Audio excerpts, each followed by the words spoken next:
semoga ini menjadi catatan buat buat pemerintah juga nih, para pemerintah kan, karena ini sudah dijelaskan tadi banyak sekali bahwa kelebihan-kelebihan, dan ini di Eropa nggak ada. Nggak ada, di Eropa nggak ada, Amerika nggak ada. Jadi ini ada. benar-benar Asia juga benar-benar bumi putra ini. bumi putra. Ya, jadi Sangat bumi putra. sangat bumi putra.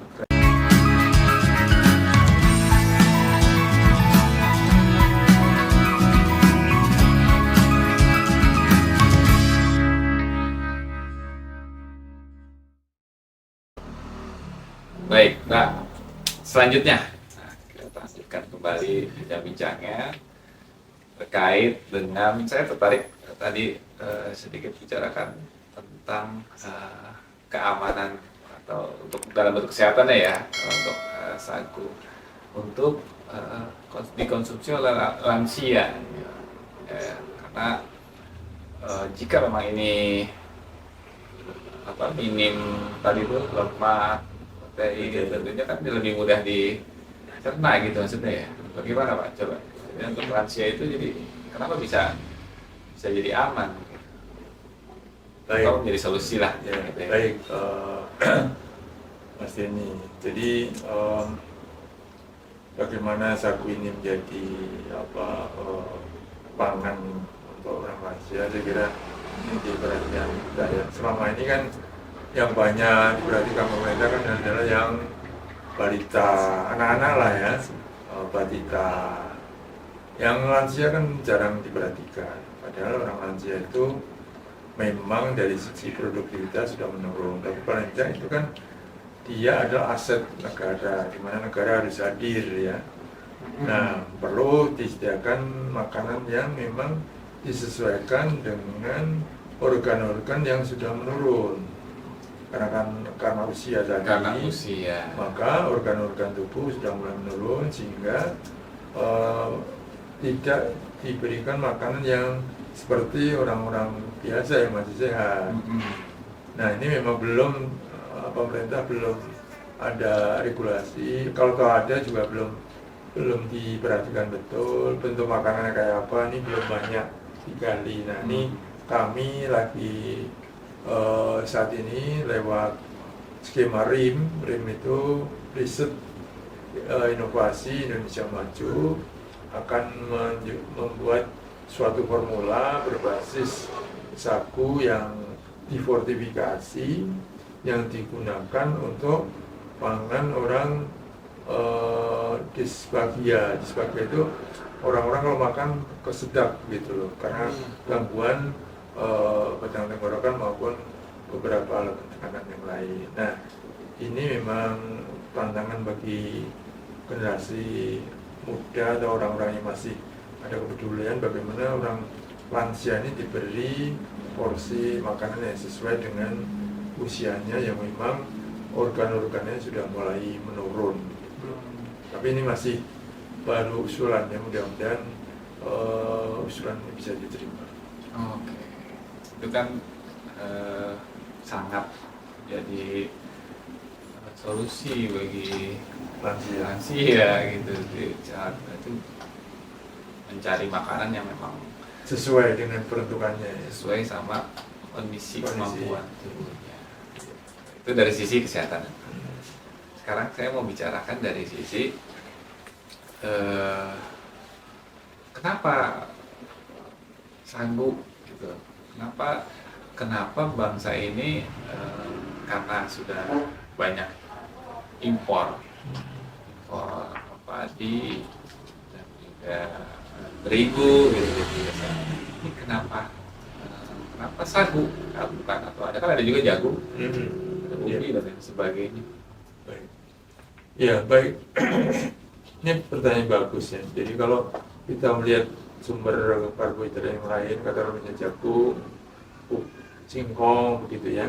Itu dia kan sudah punya peruntukan sendiri untuk industri. Misalnya jagung nih. Jagung kebanyakan untuk pakan ternak, kecuali ini jagung manis untuk konsumsi tapi kecil. Kemudian untuk yang singkong digunakan untuk industri itu misalnya untuk campuran beberapa alkohol untuk menjadi gula segala macam, sehingga kalau itu digunakan membuat produk beras analog tadi kan berebut bahan baku. Nah selama ini sagu ini masih tidak ada yang mengklaim paling digunakan untuk industri soun gitu ya, atau membuat soto, campuran soto itu kan kecil. Tapi dari sisi persaingan kebutuhan itu untuk industri yang besar belum banyak, makanya kita ambil sagu ini. Nah di samping itu karena memang sagu ini milik bangsa Indonesia, karena negara-negara lain, negara Eropa, Amerika juga tidak punya sagu ini. Tidak punya? Tidak punya. Tidak. Dan sagu ini memiliki kelebihan, satu, dia tidak ada hama. Maksudnya hama yang berarti itu tidak ada. Dan sekali tanam dia bisa dipanen sampai seumur hidup. Ratusan tahun? Ratusan tahun, tidak perlu replanting karena tumbuhnya kayak pisang anakannya, tinggal mengatur rumputnya saja. Dan dia adalah satu-satunya bahan yang tidak pernah dipupuk, tidak pernah disemprot, sehingga sangat organik.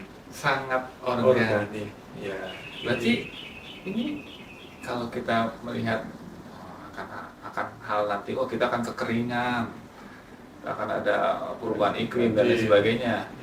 Ini harus jadi solusi. Ini menjadi solusi sebagai cadangan pangan yang tersedia di bumi kita. Ya, makanya tadi ya Cina aja sampai mau. Nah, oleh sebab itu. Berarti itu yang nggak mungkin ada sembarangan tiba-tiba mau ambil gitu. Nah, pasti Cina sudah begitu jauh ya. Andai kata ada bencana alam, kemudian perang, orang kan harus makan. Bagaimana makan? Yang menyimpan terigu nggak akan lama, paling 3-4 bulan udah apa. Beras 3-4 bulan juga akan rusak. Nah, sagu ini sampai berapa tahun akan tahan, karena memang tidak ada protein dan lemaknya, sehingga dia tetap bisa menyediakan karbohidrat yang justru dari sisi kesehatan dia sangat menyehatkan, karena dia memiliki risopati di atas tercerna tadi.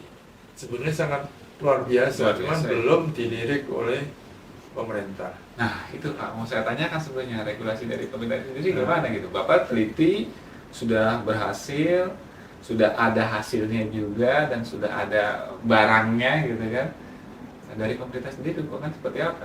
Nah selama ini kan memang kalau kita mau jujur ya, pemerintah kan menamaskan padi. Padi ini berapapun akan dipelihara karena itu menyangkut nama baik pemerintah, rezim lah ya. Tapi impor juga. Nah ya itu salah satu jalannya impor. Supaya aman dia menyediakan pangan meskipun dengan jalan impor. Meskipun dari sisi ketahanan sosial ketahanan pangan itu sangat rentan gitu kan, sangat bergantung. Divisa kita juga lepas keluar. Nah kalau kita pemerintah itu memiliki strategi yang jitu untuk ketahanan sagulah jadi jawaban, bisa mengatasi penyediaan pangan dan untuk menjaga kesehatan. Nah ini harapan-harapan saya ke depan dengan adanya inovasi yang sudah dimiliki, yang sudah kita peroleh ini, beras sagu bisa menjadi makan wajib bagi orang yang DM, yang diabetes mellitus. Nah kalau sekarang harganya masih mahal, mungkin kehadiran pemerintah di situ membeli yang diberikan kepada orang yang kena DM atau yang belum, yang pre tadi yang hampir 60 juta jiwa. Kalau dibiarkan maka akan kena diabetes. Diabetes akan menyita energi, tenaga, biaya dan segala macam. Karena kalau udah kena DM obatnya banyak. Tapi nanti yang impor beras terganggu itu pasti yang impor beras, obat segala macam akan terganggu. Obat juga kan kalau diabetes kan masih banyak. Iya. Hari ini yang diabetes kasihnya obat lagi. Nah itulah makanya lewat diskusi atau silaturahmi ini kita memberi pencerahan bahwa selama ini orang yang kena diabetes itu kan hanya dikasih obat, padahal obat ini kan bukan makanan. Harusnya kalau dikasih makan ini nasi sagu itu saya kira akan terjaga gulanya. Ini Mas Denny, beberapa waktu yang lalu kita mencoba tikus ya. Tikus kita bikin dia punya gula, DM lah, disuntik zat tertentu sehingga dia gulanya naik. Kita kasih makan ini. Nah, selama sebulan penuh menunya. Di dalam perjalanan itu minggu pertama udah menurun, ketiga menurun, 4, sampai terakhir menurun. Nah, ujungnya karena yang bertanggung jawab mengatur gula darahnya ada pankreas, maka tikus ini kita cek pankreasnya. Ternyata di situ tertampak dari sisi mikrobiologi di bawah mikroskop, pankreas yang diberi tikus yang pankreas diambil dikasih makan nasi sagu ini ada perbaikan beta pankreas yang ada di tikus. Artinya apa? Bahwa sebetulnya kalau kita kasih ke manusia dengan nasi sagu ini, meskipun ini belum ada datanya, tapi kita analogi dengan tikus, ya meskipun kita bukan tikus ya, tapi paling tidak organ-organ ini yang bersama itu pasti akan membantu orang yang DM. Dan makanya itu kami dengan teman-teman lagi menyusun usulan bagaimana beras sagu ini kita terima pada orang yang DM. Kemudian pada periode tertentu kita cek fungsi pankreasnya seperti apa. Sehingga kalau itu udah ada data itu, saya kira kita yakin ini loh kalau dengan makan beras sagu pankreas yang kena DM dengan stadium sekian akan ketahuan, oh ini begini. Dan itu akan membantu pankreas dia akan membaik dan pola makan dan pola hidup yang baik, maka orang CF tidak bergantung pada obat. Itu harapan Pak. Harapannya sih semoga ini menjadi catatan buat pemerintah juga nih, pemerintah kan, karena ini sudah dijelaskan tadi banyak sekali bahwa kelebihan-kelebihan, dan ini di Eropa nggak ada. Amerika nggak ada. Jadi ini benar-benar Asia juga benar-benar bumi putra ini. Bumi putra. Ya, jadi sangat bumi putra. Sangat bumi putra. Jadi kalau misalkan emang, dan tadi umur panjang semuanya makannya iya, dari makanan dan pola hidup kan. Berarti kita memang sudah diserang sama makanan impor. Dan ini maksudnya ada yang unik nih. Jadi kami kan sudah mencoba buat semacam UKM ya. Jadi ada beberapa pelanggan tetap itu salah satu rumah sakit di Sunter sana, rumah sakit tertentu saya namanya lupa. Tapi memang dia untuk rehabilitasi mental begitu. Nah, dia tiap bulan itu belinya memang volumenya paling banyak dibanding yang lain. Nah, setelah kita selidiki, ternyata itu rumah sakit itu memang untuk rehabilitasi orang-orang yang gangguan mental. Nah, ada kemungkinan nih ya dengan makanan ini itu ada semacam hormon kebahagiaan. Kita lihat nih orang Papua, orang Maluku, meskipun dia tidak punya apa-apa, selalu gembira. Nah, apakah ini hanya karena kenyangnya lama, Pak. Satu kelainan ada hormon yang ini menjadi hormon endokrin itu tersedot juga bahagia. Bisa. Dia nggak punya apa-apa, pokoknya senang nyanyi. Terus kan. Nah, ini terbukti di rumah sakit tadi untuk perbaikan rehabilitasi dari gangguan mental. Nah, ini kan sesuatu yang tersembunyi kan, dan ini belum terungkap. Kita akan kuat gitu. Nah, terus kita ungkap sehingga dengan pangan lokal ini manfaatnya luar biasa. Ya, bisa orang makan sehat, lokal lagi kan. Gak apa-apa, pemerintah kan suka impor. Nanti kita impor aja dari Papua tapi. Iya. Tapi cuma di Papua Nugini ada ya? Papua Nugini ada. Iya. Dan ini sebetulnya kemarin dari orang Singapura juga tertarik. Cuman karena Singapura itu tingkat pendidikan yang lebih tinggi kan, dia bisa minta macam-macam lah yang menggaransi ini lab mana gitu. Jadi lab itu menjadi penting sebagai bukti bahwa ini sudah dilakukan uji-uji yang bisa dipertanggungjawabkan. Oke, berarti biasa Pak. Jadi kalau misalkan ini tidak membuat orang di atas sana melirik, kayaknya ada yang Ya, ada yang salah. ada yang salah, ada yang salah. Karena ini solusinya sudah jelas sekali dan mereka harusnya lebih tahu ke depan kondisinya seperti apa, itu mereka sudah sangat tahu. Gitu. Bagaimana nanti peta politik seperti apa dan harus persiapan seperti apa. Nah, semoga ini bisa terus lanjut terus. Ya. Terima kasih. Ini pertanyaan berikutnya nih Pak. Kalau misalkan kondisinya tidak baik-baik saja, gitu ya. Nah, terus penelitian ini masih terus lanjut apa? Sorry, kita ulangi ya pertanyaannya. Potong. Ke depan ini kan kondisi kalau kami lihat, gitu ya, kami lihat di peta politik ya, apalagi sudah mulai Politik, ya. di dunia gitu, mungkin ada pergeseran titik perang gitu dan lain sebagainya gitu. Nah, harapan dari Prof. Bambang sendiri terhadap bangsa ini seperti apa nih? Karena pasti krisis pangan sudah Di depan mata. di depan mata. Ya, terus distribusi nantinya Iya. akan sangat terganggu. Betul. Nah, untuk mengantisipasi itu ya perlu hal-hal yang segera dilakukan gitu. Nah, bagaimana dengan Prof. Bambang sendiri itu Ya. di situ. Baik. Terima kasih pertanyaan bagus ya. Jadi kalau lihat peta geografis di Indonesia ini kan terdiri pulau-pulau. Masing-masing pulau juga punya karakter sendiri ya, lahannya. Tidak semua bisa cocok tanami padi, tidak cocok tanami sagu. Nah, sebetulnya contoh yang konkret, perhatian Pak Wamen langsung implementasi.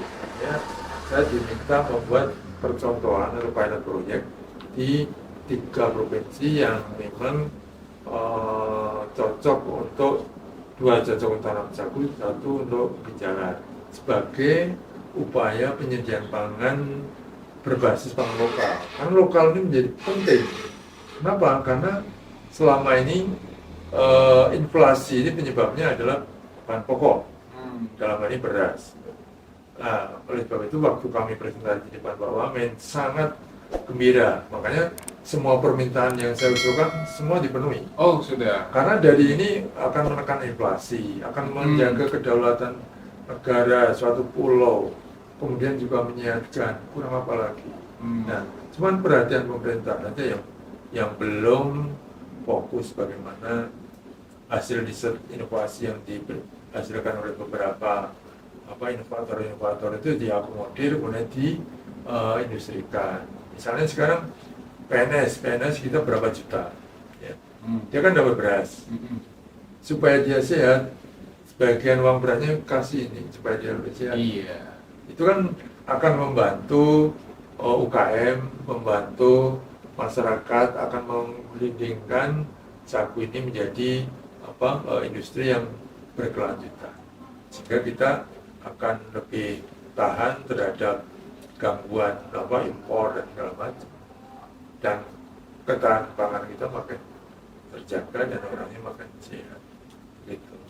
Itu sih mimpi saya. Mudah-mudahan ini diskusi ini bisa didengar oleh para pengambil keputusan. Paling tidak ini dicobakan ke rumah sakit, mengenalkan ini ke orang-orang, atau mungkin pemerintah pesan ke kami, ini tolong bikinin sekian ton misalnya. Mau nggak mau kan kita harus membuat pilot proyek, misalnya belum buat pilot proyek sekian, kemudian ini dibagikan untuk pangan sehat, untuk rumah sakit, untuk orang-orang supaya mengenalkan dulu. Nah, setelah itu baru nanti dijual, dibeli, begitu. Sehingga kehadiran pemerintah akan nyata dalam mengimplementasikan diversifikasi pangan yang tercantum dalam Undang-Undang Pangan Nomor 18 Tahun 2012. Ya, benar tuh. Diversifikasi pangan itu harus justru digelontorkan kembali, itu diperlukan kembali. Karbohidrat itu tidak hanya beras gitu. Ini yang fenomenal itu kan, yang selalu jadi fenomena itu terigu, beras, beras yang lainnya. Dan terigu pun dari sagu ini bisa kita bikin mie, bikin Iya, soun, benar. itu bisa. Nggak harus dari gandum. Iya, Gandum kita nggak bisa tanam juga di Ya, sini. itulah makanya Iya. sebagai anak bangsa kami juga prihatin gitu. Iya. Kita udah punya inovasi, kenapa nggak dicobakan dan pelan-pelan uji coba praktek misalnya bikin mie sagu, bikin mie soun itu kita kenalkan sehingga orang terbiasa. Masuk ke sekolah-sekolah. Sekolah-sekolah, mulai dari Kenalkan. anak-anak gitu kan. Iya, terigu, gandum kita Pelan-pelan nggak bisa dibatasi. tanam. Padi ya terbatas. Kalau kering, Ya, kita ya sawahnya kekeringan. bisa. Iya. Untuk kita cari solusi, akhirnya sudah dapat solusinya. Ya, sagu ini. Nyapu ini sebenarnya mau menjawab ketahanan pangan maupun ketahanan gangguan iklim dan segala macam. Gangguan iklim dan segala. Dan kesehatan bisa terjaga. Dan produksinya juga Luar biasa. Sayang sekali, ini kalau dilihat dipetakan, kelebihannya banyak, cuman belum dilihat oleh pengambil keputusan. Jika ini dilaksanakan, ya tentunya tingkat kesejahteraan akan lebih Lebih baik, Kan ya. harusnya Pak, lebih itu baik. penelitinya dulu. Ada penelitian. Jadi nggak MS masih susah tadi ya. Jadi saya kepingin nih apa yang bisa Susah, saya ini masih susah. kalau ini bisa diproduksi, misalnya saya sekilonya dapat 1 perak, kita sekian paling tidak kan kami bisa nyumbang, bisa memberikan edukasi terus menerus ke Ya. masyarakat lebih sehat, lebih ini. Jadi kalau masyarakat lebih sehat kan lebih produktif, lebih bisa inovatif. Nah itu harapannya seperti itu. Ya, ya. Dan datanya seperti itulah. Bangsa kita kembali Kembali ke umur yang panjang. panjang tapi tetap sehat. Iya, Gitu. iya. Jadi umur yang panjang yang kalau sakit-sakitan kan dapat juga. Repotkan orang. Oke, Pak Bambang, Profesor Bambang. Nah, dan tahu kan ini kok nggak ada komentar? Oh iya, Nah, bajunya. Bajunya. Oh iya. Bambangnya pohon sagu. Nah, ini sebagai kecintaan saya terhadap sagu ini. Karena dari sagu ini saya bisa seperti ini, bisa umroh, bisa haji, seratannya jadi Dari sagu. saya jalan-jalan kemana, kemudian ke Jepang, ke seminar-seminar internasional karena sagu. Dan saya justru baru terbuka ini tentang sagu juga, Pak. Gitu. Ya generasi muda juga Nah, mungkin bisa paham jadi. lah, paham. Wah, mungkin kalau yang daerah timur ya makannya itu kan. Nah, Kita taunya itu aja gitu, oh makanan daerah, makanan daerah. Nah, itu kan kesannya Tanpa kan, memperhatikan kesehatan Betul. dan sebagainya. kesannya kan udah disolah gitu kan. Nah, padahal dibalik kekurangan, dibalik pendisuan tadi sebenarnya banyak sekali kelebihan yang belum banyak yang paham, belum banyak yang tahu, termasuk pejabatnya sendiri. Nah, kenapa orang Papua perutnya buncit? Karena udah terlalu banyak makan nasi. Oh, makan nasi malah. Nasi ya. Karena Oh, apa? oke. Karena selalu tersedia, beli di mana-mana dan murah. Nah, sekarang sagu justru mahal di sana. Karena tidak ada yang produksi. Gitu. Berarti hidupnya Profesor Bambang ini sagu Ya, kita dididik ke sagu. dari pakai Makanya ke panggilannya sagu. saya bangsa, Bambang Sagu. Bangsa. Jadi semangat. Iya, kan? karena benar-benar bangsa. makanan pribumi ya, makanan Makanan lokal. pribumi, makanan lokal. Kita kembalikan kembali. Iya, Supaya di dirinya nih. Ini jadi di Makan juga sagu. ada ini ada. Nah, emang berasal dari mana, Pak? Berani dari daerah Cina sana. Oh gitu.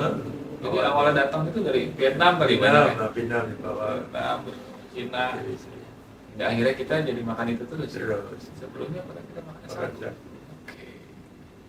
Ya, dan, itu kira-kira begitu mas. Aduh, luar biasa ini, Pak. Memberi pencerahan. Sangat memberi pencerahan dan inspirasi dan Untuk semangat. kita akan mengurangi makan nasi dan menambah dengan sagu. Sagu ini. Ini juga ada nih Pak produknya Pak. Ini ya. Ya, ya, betul. Ini beras Beras analog. Ya, Ini dari sagu campuran sama kacang merah. kacang merah. Kacang merah Ini itu udah seperti beras beneran ini. ya memang persis lah. Ini Kalau ini bubur bumbu sereal. cereal. sehat. Wah ini kalau pagi-pagi nah Ya. Kesamori dan sehat juga ini ada Ya, daun kelor. kelornya. Kelor itu kan luar biasa, luar biasa. Tanaman yang luar biasa. Setan aja takut lah. Iya, ini kita harus mengembalikan Oh.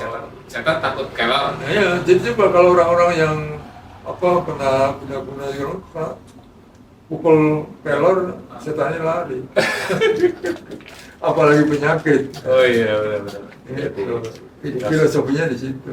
Iya, intinya kan kita bangsa yang kaya, masa Masa kita mengimpor kan? Itulah. Kami juga sangat sedih tapi mau berbuat apa? Ya, Tapi makanya kan dibutuhkan nih Mas Dhani ini saya kira ini membuka mata kita supaya kita lebih move on begitu ya.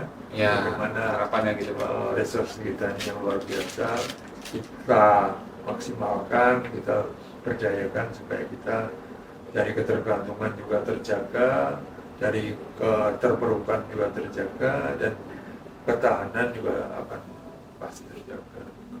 Terima kasih banyak Profesor Bambang Haryanto MS Magister. Mulai Saya senang ya, mulai senang. mulai senang.